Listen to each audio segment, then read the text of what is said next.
हाय, good evening. आज मैं books का एक नया टॉपिक पढ़ने जा रहा हूँ। इस टॉपिक का नाम है ज्ञान शक्ति है, जो इस बुक में 282 पेज पर है।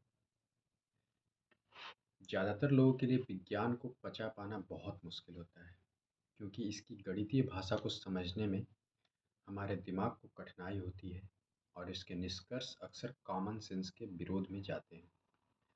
दुनिया के 7 अरब लोगों में से कितने हैं जो सचमुच क्वांटम मैकेनिक्स, सेल बायोलॉजी, माइक्रोनॉमिक्स को समझते हैं? तब भी विज्ञान की व्यापक प्रतिष्ठा बनी हुई है, क्योंकि हमें नई शक्तियाँ प्रदान करता है। राष्ट्रपति और जनरल भले ही परमाणु भौतिकी को नहीं समझते हों, लेकिन वे अच्छी तरह जानते हैं कि परमाणु बम क्या कर सकता है।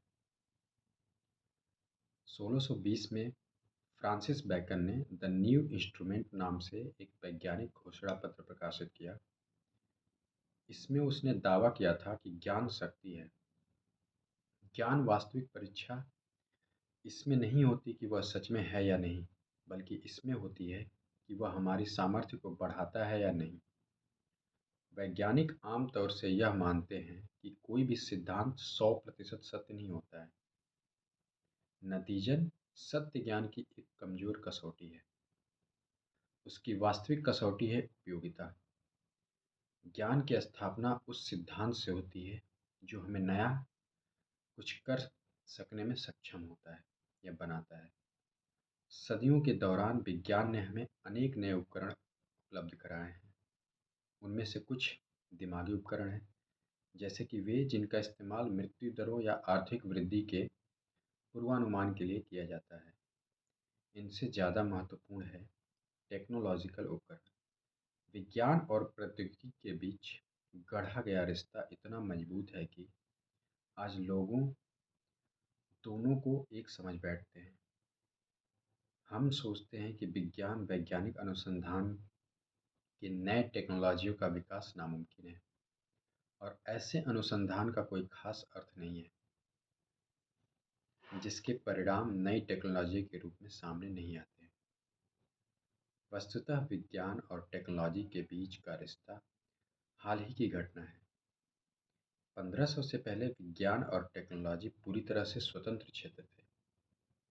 जब बैकन ने 17वीं शताब्दी की शुरुआत में दोनों को आपस में जोड़ा, तो वह एक क्रांतिकारी विचार था। 17वीं और 18वीं शताब्दियों के दौरान यह रिश्ता मजबूत तो हुआ, लेकिन दोनों के बीच गठबंधन 19वीं सदी में ही हुआ। यहाँ तक कि 1800 में भी ताकतवर फौज की इच्छा रखने वाले ज़्यादातर हुक्मरान और कामयाब व्यापार की इच्छा रखने वाले ज़्यादातर रईस व्यापारी भौतिक जीव विज्ञान या अर्थशास्त्र के क्षेत्र में अनुसंधानों में पैसा लगाने की परवाह नहीं करते थे।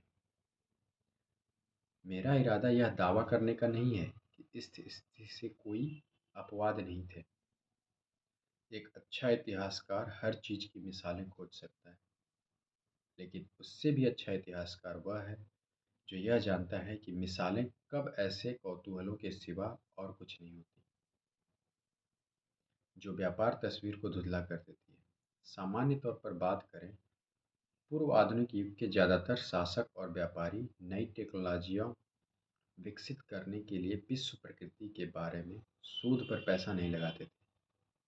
ज़्यादातर विचारक अपने वैचारिक निष्कर्षों का टेक्नोलॉजिकल युक्तियों में परिवर्तन करने की कोशिश नहीं करते थे। शासक ऐसे शैक्षणिक संस्थानों को पैसा देते थे जिन्हें शासन की ओर से यह आदेश मिला होता था कि वे मौजूदा व्यवस्था को मजबूत बनाने के उद्देश्य से पारंपरिक ज्ञान का प्रचार प्रसार करें।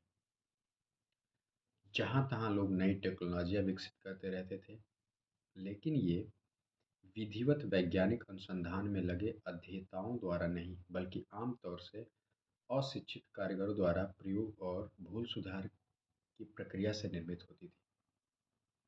बैलगाड़ियाँ तैयार करने वाले कारीगर साल दर साल एक ही तरह की सामग्री का इस्तेमाल करते हुए उसी उसी तरह की बैलगाड़ियाँ बनाते रहते थे। वे अनुसंधान और नई बैलगाड़ियों के मॉडल तैयार करने के लिए अपने सालाना मुनाफे का एक निश्चित हिस्सा बचाकर नहीं रखते थे। बैलगाड़ियों के डिज़ाइनों में कभी-कभार सुधार ज़रूर होता था, लेकिन ये आम तौर से किसी स्थानीय बढ़ई की कल्पनाशील की वजह से होता था, जिससे कभी विश्वविद्यालय में तो कदम नहीं रखा होता है, बल्कि जो पढ़ना तक नहीं जानता था। यह बात सार्वजनिक और निजी दोनों क्षेत्रों के संदर्भ में सही थी, जहाँ आधुनिक राज्य ऊर्जा से लेकर स्वास्थ्य और कचरे को ठिकाने लगाने तक राष्ट्रीय नीति के लगभग हर एक क्षेत्र में समाधान उपलब्ध कराने के लिए अपने वैज्ञानिकों को आमंत्रित करते हैं, वहीं प्राचीन हुकूमतें कभी-कभार ही ऐसा करती थीं। तब और अब के बीच का अंतर सबसे ज़्यादा हथियारों के मामले में स्पष्ट होता है।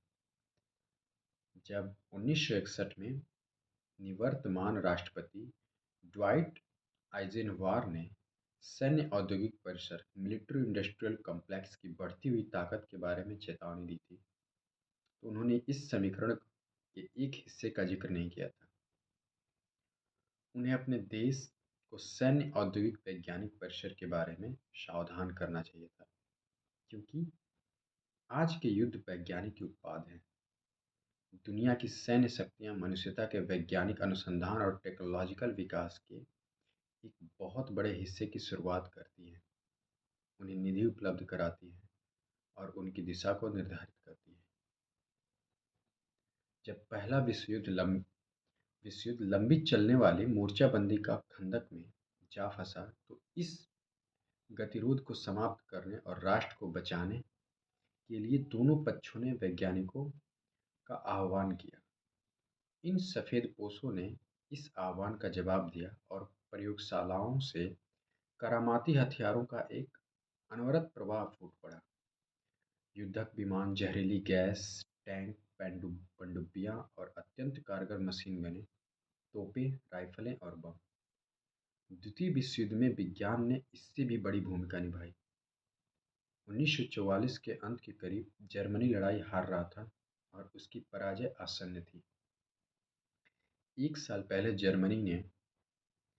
जर्मनी के मित्र इत- इतालवियों ने मुसोलिनी को पदच्युत कर दिया और मित्र राष्ट्रों के समक्ष आत्मसमर्पण कर दिया था, लेकिन जर्मनी ने लड़ना जारी रखा था, बावजूद इसके कि अंग्रेज, अमेरिकी और सोवियत सेनाएं करीब पहुंचती जा रही थी।